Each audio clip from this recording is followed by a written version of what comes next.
আসসালামু আলাইকুম সবাইকে, আশা করি আপনারা অনেক ভালো আছেন। নবীনগর আসছিলাম একটু ঘোরার জন্য। আগেও আমি অনেকবার নবীনগর আসছি, কিন্তু এবার অনেক দিন পরে আসলাম, মোটামুটি 2-3 মাস পরে ঘুরতেছি। দেখেন নবীনগরে কি অবস্থা, অনেক মানুষজন ঘুরতেছে সবাই। সাথে আছে আমার এক বন্ধু কাদের। তারপরে একটু হাঁটতে হাঁটতে আসলাম বাহিরের দিকে যাইতেছি।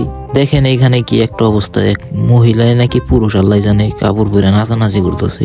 আর মানুষের অভাব নাই ভাই, শুক্রবার তো অনেক বেশি মানুষ, এত ভিড় হাঁটাই যাইতেছে না। তারপরে সেনা মার্কেটে চলে আসলাম। আসার পরে লিফটে উঠলাম, ওঠার পরে তো চারদিকে মানুষ আর মানুষ। কেনাকাটা শেষ করলাম, কেনাকাটা শেষ করে বাহিরে আসলাম। বাহিরে আসার পরে দাঁড়িয়ে আছি গাড়ির জন্য। কিছুক্ষণ পর গাড়ি আসলো, গাড়িতে উঠলাম। ওঠার পর আবার বাসার দিকে যাইতেছি। আজকের ভিডিওটা এই পর্যন্তই। যদি ভালো লাগে অবশ্যই শেয়ার করবেন।